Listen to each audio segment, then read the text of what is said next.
मथुरा वृंदावन कुंभ पूर्व वैष्णव बैठक के तीसरे और अंतिम शाही स्नान के मौके पर हजारों की संख्या में साधु संतों ने यमुना में शाही स्नान किया। शाही स्नान से पहले वृंदावन नगर में धूमधाम के साथ तीनों अनी अखाड़ों द्वारा पेशवाई निकाली, जिसमें तीनों अनी अखाड़े 4 संप्रदाय महंत महामंडलेश्वर शामिल हुए। भारतीय संस्कृति में कुंभ महापर्व एक अद्वितीय पर्व है। इस पर्व के समय, इस कुंभ के समय यह मान्यता है, जिस स्थल पर यह कुंभ लगता है उस स्थली पर समस्त 33 कोटि देवता, समस्त तीर्थ आकर के निवास करते हैं। और उस समय जब कोई पूर्ण काल आता है, जैसे मावस है, एकादशी है, ऐसी तिथि आती हैं पर्व की, तो उस समय शाही स्नान की एक विधि, एक परंपरा अनादिकाल से चली आ रही है। उस दिन सभी संत, वैष्णव, महात्मागण समवेत होकर के पूर्ण काल के स्नान के लिए एकत्रित होकर के और शाही सवारी के रूप में, जिसमें बैंड बाजे ढोल नगाड़े के साथ जाते हैं, भारतीय संस्कृति का परचम बुलंद करते हुए और यह विश्व को बताते हुए कि भारतीय सब एक हैं और भारतीय परंपरा अनादि है, सनातन है, उसमें कितनी एकता, एकत्व है और सब यहाँ जाति धर्म के सारे बंधन तोड़ करके सभी महात्माओं के साथ एकत्रित होकर के पूर्ण काल में नदियों में स्नान करते हैं और अक्षय पुण्य की प्राप्ति करते हैं। वृंदावन कुंभ के तीसरे शाही स्नान के मौके पर साधु संतों में काफी उत्साह देखने को मिला। तीनों अनी अखाड़ों के प्रमुखों ने संतों, महंतों और महामंडलेश्वरों के साथ मिलकर यमुना में शाही स्नान किया। तीनों अनी अखाड़ों के खिलाड़ी नागाओं ने सबसे पहले हनुमान निशान को यमुना का पान कराया और उसके बाद खुद को यमुना जल और ब्रज रज से स्नान कर अभिभूत किया।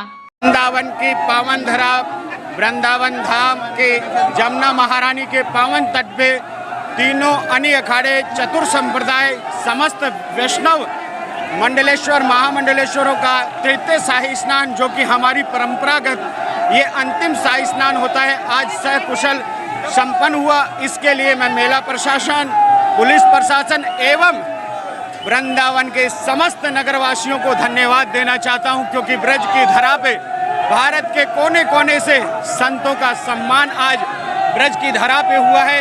ये हृदय आनंदित करने वाला विषय है। वृंदावन कुंभ को दिव्य और भव्य बनाने के लिए उत्तर प्रदेश सरकार द्वारा भी कई दिनों से तैयारियां शुरू कर दी थी। वृंदावन कुंभ के अंतिम शाही स्नान के मौके पर उत्तर प्रदेश के ऊर्जा मंत्री श्रीकांत शर्मा भी पहुंचे। ऊर्जा मंत्री श्रीकांत शर्मा ने यमुना में शाही स्नान के पर्व पर स्नान कर पुण्य कमाया। देखिए, हमारे कृष्ण, हमारे इष्ट राजा रानी जी की कृपा से, पूज्य संतों के आशीर्वाद से आज ये तीसरा जो शाही स्नान है ये बहुत शांतिपूर्ण तरीके से संपन्न हुआ है। मैं पूज्य संतों को नमन करता हूँ, सब ब्रजवासियों का अभिनंदन करता हूँ और इस मेले की व्यवस्थाओं में जितने भी हमारे लोग जुड़े हैं, जो हमारे कार्मिक हैं, जो हमारे प्रशासनिक अधिकारी हैं और अन्य जो सेवक, अन्य सेवा संगठनों से जो लोग इस मेले में जुड़े हैं, उन सब का हृदय की गहराइयों से मैं अभिनंदन करता हूं, उनको धन्यवाद देता हूं कि उन सबके प्रयास से ये जो हमारा तीसरा जो शाही स्नान है ये बहुत शांतिपूर्ण तरीके से संपन्न हुआ है। सब ब्रजवासी, सब पूज्य संतों ने आज यमुना में स्नान किया है और सबकी इच्छा है कि जो यमुना मैया को जो पुरानो स्वरूप है वो बहुत जल्दी यमुना मैया को पुराना स्वरूप वापस आवे। जाके ताई हमारी केंद्र की सरकार, हमारी राज्य की सरकार खूब जोरदारी से काम कर रही है और बहुत जल्दी जो ब्रजवासी पूज्य संतों की इच्छा है, अपेक्षा या माँ यमुना मैया, बांके बिहारी लाल उसको पूरी करेंगे। वृंदावन कुंभ का यह दृश्य किसी उत्सव से कम नजर नहीं आ रहा था। साधु संतों के अलावा भी देश विदेश से आए आम श्रद्धालुओं ने भी वृंदावन कुंभ में स्नान कर पुण्य लाभ कमाया। बहुत सुंदर माहौल है, बहुत सुंदर संतों के दर्शन हो रहे हैं सारे।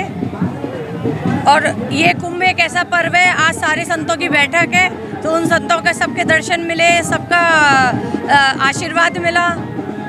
बहुत सौभाग्य की बात है, जो लोग वृंदावन आते हैं सब संतों के दर्शन करते हैं। ऐसे कुंभ पर्व बनते रहें, मिलते रहें और हम लोग सब आते जाते रहें। इस दौरान प्रशासन के अधिकारियों ने भी कुंभ के दौरान किसी भी तरीके की कोई दिक्कत ना हो, उसे देखते हुए मोर्चा संभाल रखा था। डीएम मथुरा नवनीत सिंह चहल और एसएसपी मथुरा डॉक्टर गौरव ग्रोवर शाही स्नान क्षेत्र की हर गतिविधि पर नजर बनाए हुए थे।